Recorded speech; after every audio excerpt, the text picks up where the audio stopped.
Hi, my name is Cayla Johnson, and I am a holistic health practitioner who is certified as a clinical nutrition consultant, clinical aromatherapist, clinical master herbalist, and an emotion code practitioner. And I also worked for a few years in a skilled nursing facility in the activities department. So today I would like to introduce an aromatherapy essential oil activity to you, and hopefully it's going to be a lot of fun, not just for you and for your residents, but maybe something that can benefit your community as a whole in a lot of different ways. If you're unfamiliar with aromatherapy, it's essentially like it sounds, aroma, so like smells, and therapy, using good smells, positive smells, uplifting smells in a therapeutic setting to help with emotional or cognitive or even physical ailments. This is going to be something that is not going to be a replacement for other therapies, but to be complementary to other therapies. So while they're doing their rehabilitation, while they are being treated in skilled nursing, while they are enjoying their time in their retirement community or assisted living or wherever else you may be, this is not going to be replacing any medications or other kinds of therapies, just to be complementary. Aromatherapy can be used with pretty much any kind of good smell, but I'm going to talk to you about doing aromatherapy specifically with essential oils and all the ways that you can use essential oils in an aromatherapy activity and other ways that you might be able to put them to good use around your community. This is just going to be a crash course in aromatherapy and essential oils. There is definitely a lot more that you can learn, and I'll try to go over just the basics that you can get started with if you're ever interested in getting a certification or taking another class. There are things that are offered online that are just a few hours long, and you can learn a lot more. You can always read some more books or watch some more YouTube videos. There's so much more to learn, but I'll try to just give you the basics just to get you started for right now. And there's also going to be included some links down in the description box for some resources, for some studies and some supplies, things that you might need just to give you a little extra information that may not be included in this video. So what are the benefits of aromatherapy? There are so many, I could go on, but one of the main benefits are elevated mood, reduced stress and anxiety, increased attentiveness and focus and alertness, maybe improving memory. It also improves sleep and helping to fight insomnia and helping with just sleep relaxation. It may reduce pain and headaches. Essential oils have been known to kill some bacteria and viruses and fungi. It may also reduce nausea and inflammation and congestion and so many other ways, but those are just the main ones. Some of examples of how this may help your residents or your clients are if they are struggling with any pain or nausea, especially chronic issues. They may want to just have some essential oils on hand regularly. If you have residents or clients that have regular anxiety or depression, these may be helping to comfort and alleviate some of those feelings. If they're feeling any kinds of stress, especially if they are about to go in for an operation or any other kinds of life stressors and anxieties in a short-term situation, this may be helpful to them. If you have any residents or clients that are on hospice or palliative care or some other kinds of end-of-life situation, it could be very comforting and relieving stress for them, for any of their family members that are visiting. It's not just going to be beneficial for your residents or clients, but it could also be really great for your staff. It could help if your staff is experiencing any kind of stress or anxiety, especially the past couple years with COVID. A lot of work stress and burnout and anxiety have just been kind of rampant, and so I'm sure everybody could use a little bit of stress relief and a little bit of helping with managing some of those emotions during the work hours. It can also create a more positive work environment and just boosting everybody's mood, keeping everybody more positive, more elevated, just a more improved work environment. And they've even done studies that they showed in hospital wings where they diffused essential oils through the hallways, and they found that the staff reported that they had just a better overall feelings about work, about their day, about any stressors that may have come up. And it wasn't something that they even intentionally needed to be doing. It was just increasing the positive vibes of their environment. I've also had coworkers that were feeling headaches that would come to me sometimes and just ask, oh, hey, can I get a little drop of that essential oils that I can just rub on my temples? Before we get started, what I really need to address is safety. And this is a little bit of a pet peeve of mine because essential oils are so readily available. You can find them in Sprouts, you can find them in Marshalls, you can find them in so many places. And because they're so available and people have had fun experimenting, and I love to encourage that, but essential oils have been used as medicine and as chemicals throughout history. So we really need to be treating them more like a medication or more like a chemical than just a perfume. I think sometimes people think of them as just being a perfume that's just harmless, that you just smell and it's nice.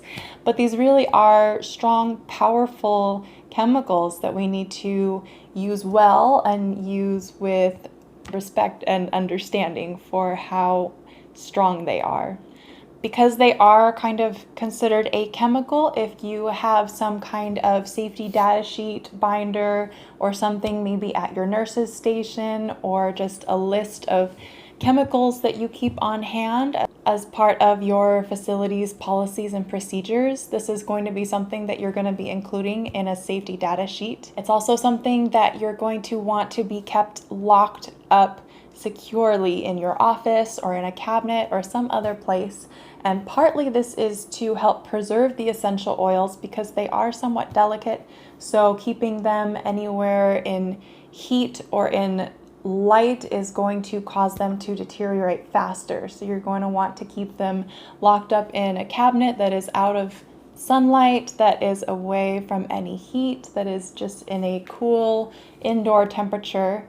And the other reason is that you really want to keep them locked up for safety. So if you, just like you would keep hydrogen peroxide and rubbing alcohol and Lysol and all of those chemicals locked up safely where no residents or clients may accidentally get into them or ingest them, you're going to want to keep these locked up securely. They are also a little bit of a financial investment too. Some of these essential oils, depending on what you buy, are not cheap. And so as a safety measure too, you may want to keep them locked up where nobody else may be able to get to them. Some of these essential oils, like I said, are very powerful and they are contraindicated for certain people. Different essential oils may not be appropriate for people who have high blood pressure or epilepsy or pregnancy, if you have any staff members or visiting family that are pregnant, any children that may possibly be visiting.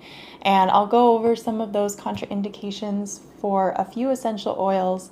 But if there are any essential oils that you purchase that I haven't mentioned in this video, just be sure to look up any contraindications and be aware of that whenever you're using them with an individual or in a group, just to keep in mind.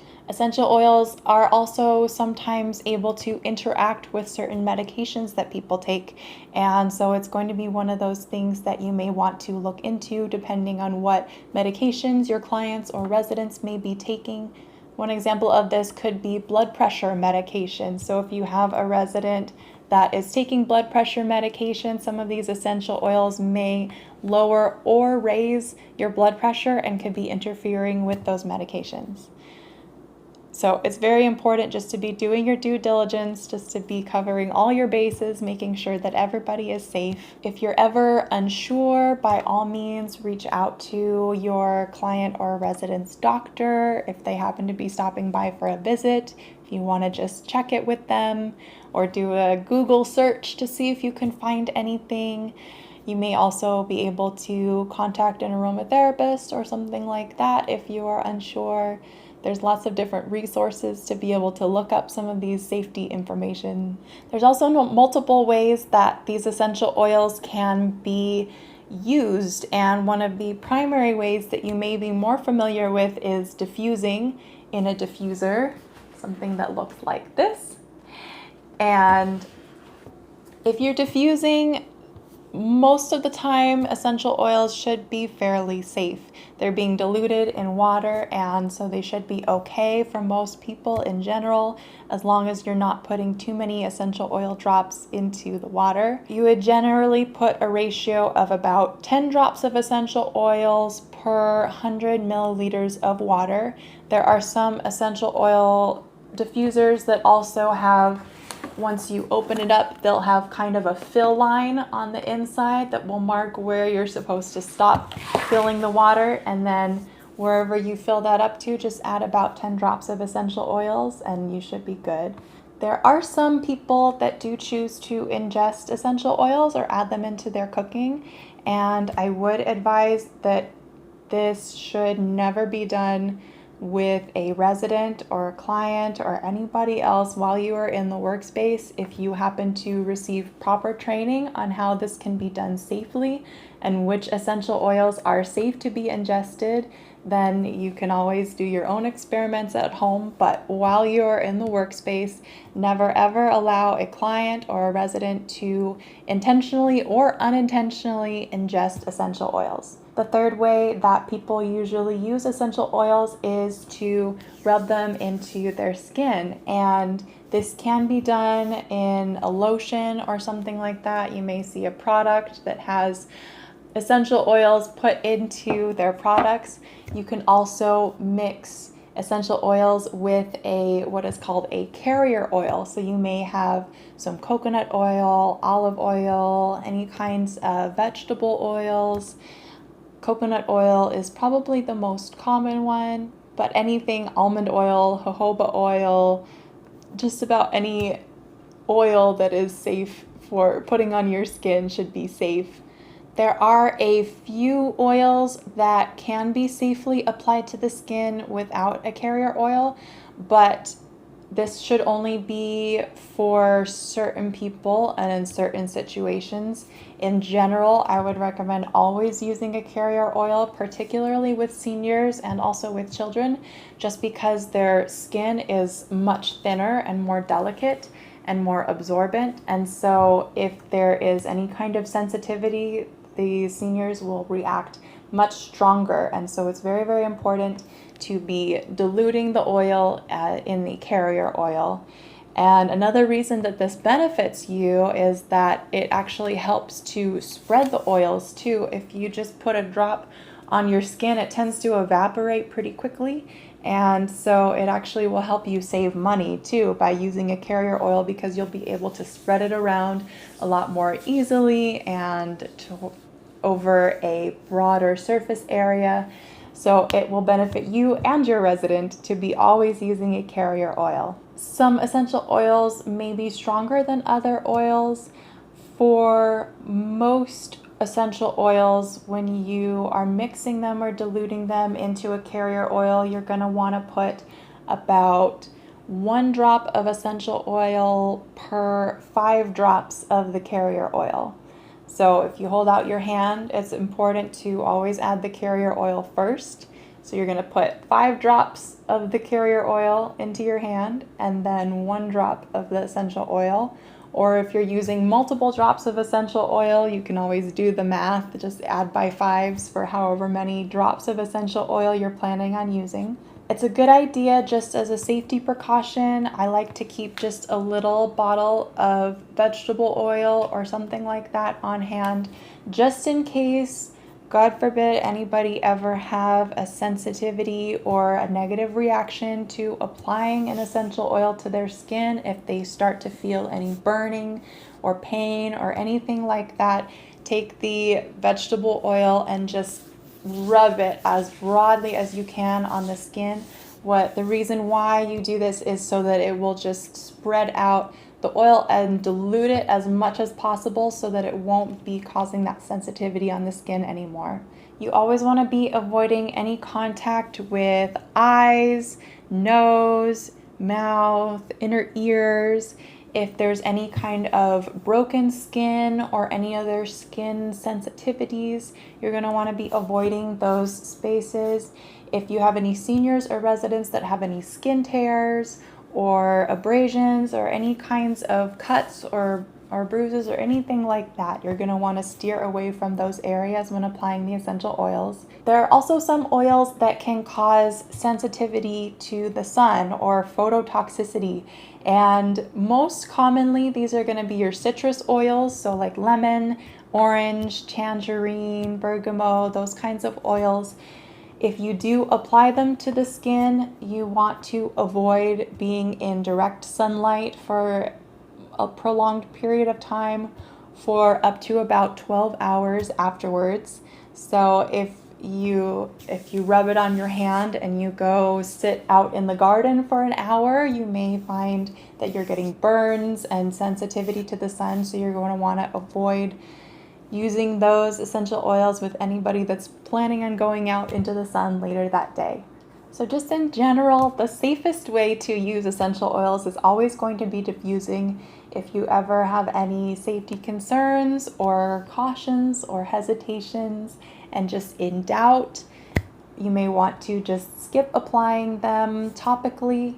Diffusing essential oils is perfectly acceptable and a great way to absorb essential oils. You're not going to be missing anything necessarily in benefits by not applying them topically. So diffusing is always going to be, just when in doubt, your go-to way to use essential oils. You also want to be very careful when you're buying your essential oils. There are some brands that are going to have cheap fillers and other additives and things like that, and they're not going to be pure essential oils that are medical grade essential oils. So when you're buying your essential oils, you want to make sure that they are going to be good quality. The most important reason for this is because you never know what kinds of additives are put into these. You never know if they're going to cause an allergic reaction for somebody or if they're going to cause any other kinds of health issues, especially if they are toxic additives. You don't really want to be breathing those toxins in or putting them on your skin to be absorbed into your body. A good go-to way, just in doubt, if you're wondering whether or not they're good quality, if you see a 3-pack of essential oils for $6, more than likely it's not a good quality essential oil. Most good quality essential oils are going to be in the range of $10 up to even $50 per bottle, like a little bottle of this. I know that sounds a little bit pricey. They do actually last quite a long time since you're only doing a few drops at a time, so they're a good investment, and you don't need to be buying 20 different essential oils. You can have great activities just with 5 to 10 or less. And I'll also put a link in the description where you can be buying some of my recommended essential oil brands. The 2 essential oil brands that are my personal favorite, if you're going for high quality, you may want DoTerra. I'm not sure if you can see that. Hopefully I'll do the hand thing. DoTerra. They are the high quality that I know, but they are also on the pricier side. If you're looking more for a budget option that is still going to be good quality, but not quite as pricey, I really recommend Plant Therapy. I'm not sure if that's very visible with the glare, but Plant Therapy is a great brand. It's my favorite one. They even will mark on the bottle where it says kid safe. So they'll let you know that these are kid safe when diluted, and this is going to be helpful not just for children, but also for seniors. They have a similar amount of thin skin, and so anything that says it's kid safe when it's diluted should also be senior safe. There are so many different essential oils. There are books full of essential oils, and so I won't overwhelm you with too many at the moment, but I'm just going to recommend my top 5 favorite essential oils for uses with seniors. And the first one is probably the most common essential oil that you have heard about, and that is lavender. And lavender is known as the mother of essential oils. It is the go-to essential oil. Aromatherapists will always say, when in doubt, use lavender. The reason why it's called the mother of essential oils is because mothers tend to just, with their children, they always know what their children needs. They can kind of adapt themselves to the needs of their children. And lavender does this in the body. Whatever the body needs, lavender tends to fill that need in the most gentle way. Its top uses are for relaxation, which most people are familiar with. It could help with sleep if you have insomnia. It's also great for pain relief. One of the original uses of essential oil lavender was for contact burns and things like that, any other skin conditions. There aren't really contraindications for this one. It's generally safe for everybody when it's diluted and handled properly. The next favorite essential oil is frankincense. And if lavender is the mother of essential oils, frankincense is referred to as the father of essential oils. And the reason why, if you smell frankincense, it has a kind of a musky, solid, firm essential oil smell that is comforting at the same time as being kind of strong. It's almost like getting a hug from your dad. It's like your father just supports you and surrounds you and makes you feel safe and stable. And so when you smell frankincense, you tend to get this feeling. It's really great for Alzheimer's and dementia, for helping to stimulate mental clarity and memory. And it can help to improve concentration and make you feel just very balanced and calm. It's another one that doesn't generally have any contraindications. It should be fairly safe for just about anybody. My third favorite essential oil is another very common one that you may see, and that is peppermint. So peppermint is very great for just stimulating, for making you feel woken up. If you're feeling a little bit drowsy, you can just take a little sniff of peppermint and just feel like you just had a nap. It's also great for nausea and for headaches. Like I mentioned, I love to just apply when you dilute it with some oil, and maybe apply a little bit to your temples or to your forehead if you're starting to feel a tension headache around your forehead. It's also really great for soothing muscles. You may see essential oil peppermint added into like a lotion or something like that you may want to rub into some sore muscles or something like that if you have muscle aches. Peppermint, if you do use it on contact skin, if you use it repeatedly over time, it may cause something called contact sensitization, which just means that the more times that you use it, your skin may develop a sensitivity to it. So it's not something that you maybe want to apply every day, all day, but just to be keeping aware of, applying occasionally when you feel like you need it. It's also going to be something that can affect blood pressure. So anybody that has high or low blood pressure, this may be one that you want to skip for them. Also, if somebody is pregnant, maybe not one of your residents or clients, but maybe a staff member or a visiting family member, it should be fairly safe if it's diffused in the air, if it's mixed in a blend and it's not like 10 drops of peppermint in one. If you have a blend and there's maybe only 2 drops of peppermint in there, you're probably going to be okay. But with high blood pressure and with pregnancy, you're not really going to be wanting to put it contact on your skin. My fourth favorite essential oil that I love is orange. And orange, you may see it on a label as wild orange or sweet orange or just plain orange.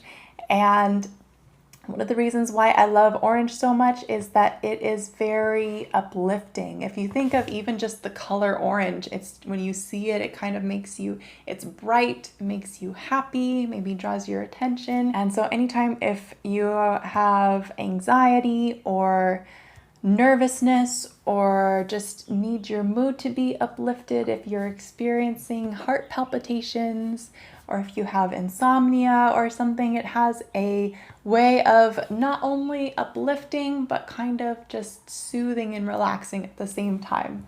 And orange is one of those ones that I mentioned that is phototoxic and can cause photosensitivity. So you may want to, if you are applying it on contact to your skin, you want to avoid direct contact with the sun for about 12 hours. The last essential oil that I want to talk about is rosemary, and this one is the essential oil of remembrance.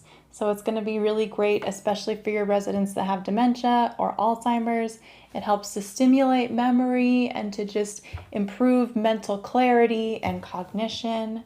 You may want to use this essential oil in an activity where you're talking about memories, and you may find that certain people remember things that they hadn't thought about before. It also helps with headaches and with fatigue, and is just a very nice kind of green gardeny sort of smell. This is another essential oil that you're going to want to avoid using with residents or clients or other people that have high blood pressure.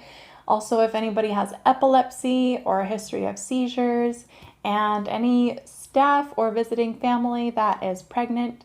So all of these people, you're especially going to want to avoid physical contact with the essential oil, the rosemary. All of these essential oils you can use just straight. If you just want to use lavender or just want to use rosemary, they're great. If you would like to kind of experiment with making your own blends, they are a lot of fun just to be mixing. You can also buy essential oil blends that come and may have a title, something like calm or uplifting or zen or something like that, that will kind of give you an indication of how you might want to best be using this blend. Again, make sure that you check each individual ingredient to make sure if there's any contraindications. If you want to experiment with doing your own blends, you can always look up some suggested essential oil blends online. As far as the 5 that I've talked about, frankincense and lavender generally will blend with just about anything that you mix it with. Orange blends very well with other citrus ones and with lavender, and with when you pair frankincense and orange, it's a very good cognition stimulator. With all of these, if you want to kind of try your own instincts with blending and think of it almost like pairing the smells, if you mix the smells together and the smells are pleasant to you, then they should be a good blend. If you mix them together and they kind of smell like, oh, what is this? Then it's probably not a good blend to be using. So I think our sense of smell kind of gives us a good indicator of what essential oils go best with other ones. There are so many different ways that you can use essential oils in various activities and as individuals for your residents or clients.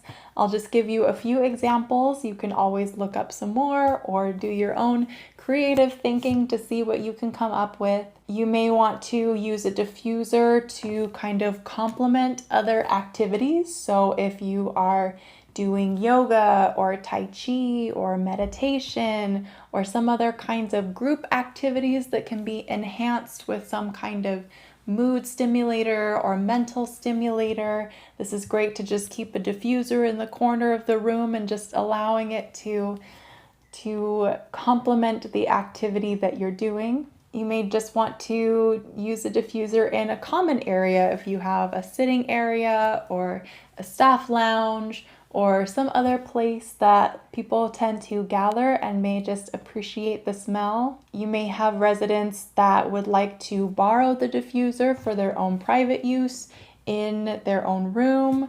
They may want to buy their own diffuser if they love it so much. Sometimes if there was a resident that I felt like was having a difficult day, maybe feeling especially anxious or having just a harder time that day and just needing something that's a little bit soothing, I would just sit the diffuser in their room if they wanted it.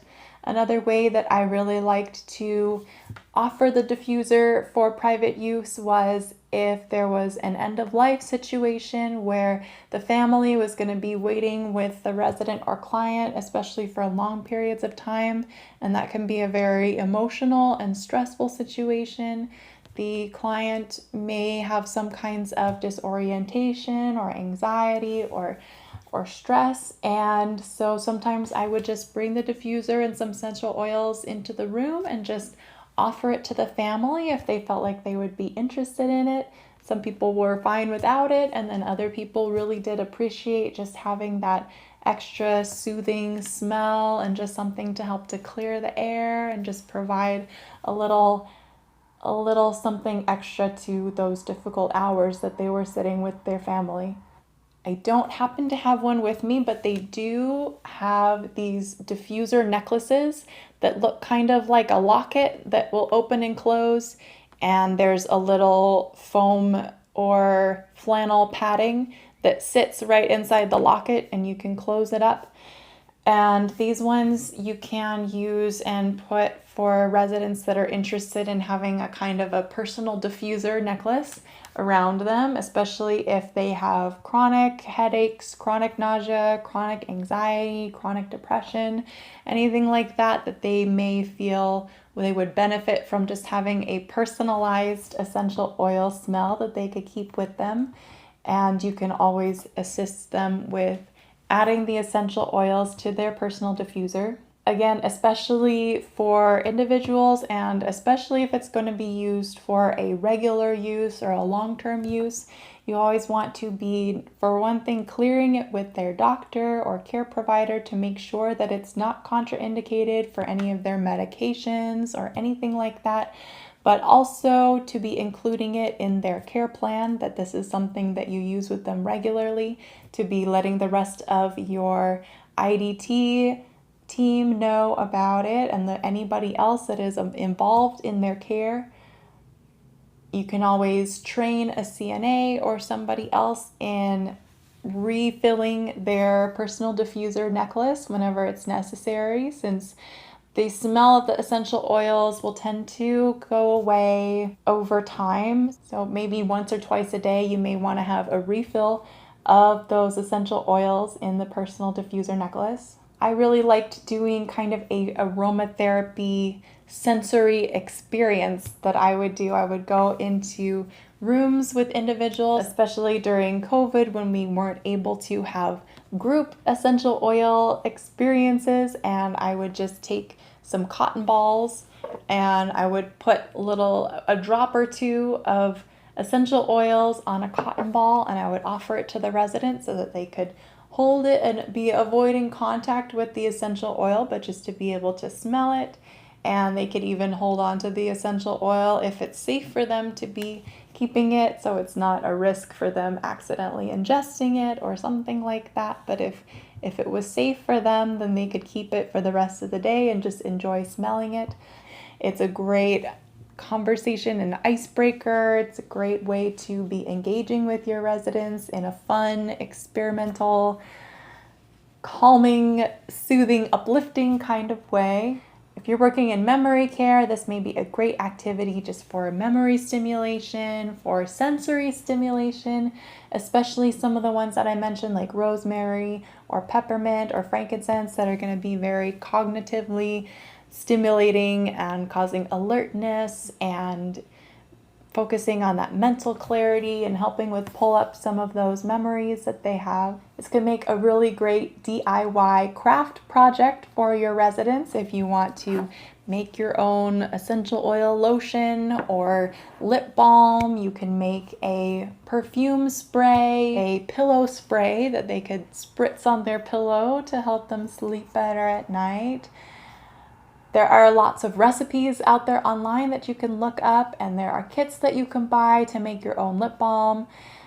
Just again, be sure that you are checking your contraindications and making sure that they are safe for everybody that is participating in the activity. This doesn't just have to be for your residents too. This can also be a great activity and just help for your staff during the day. It could be as part of a meeting. You could use it as an icebreaker, as a stress reliever. If you want to have a staff meditation session where people can come in and take a little break, meditate for 10 minutes, and go back to their work feeling more invigorated and refreshed and having better peace of mind. I have also seen you can buy essential oil infused lotions or things. I know we're all washing our hands a lot more than we used to.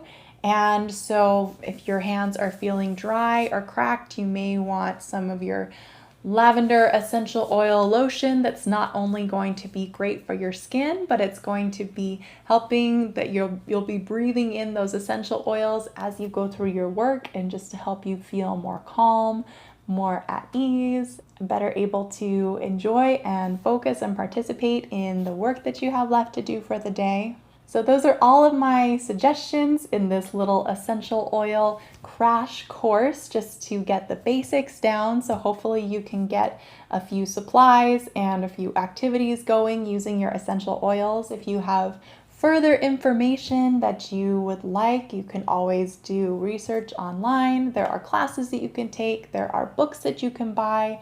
There are essential oil books that can give you suggestions for blends. They also are a great resource if you're looking up contraindications and other safety issues. So I hope that you enjoyed learning something new. I hope you took something great out of this, and I hope that it is a blessing and a fun activity for you and your residents or clients.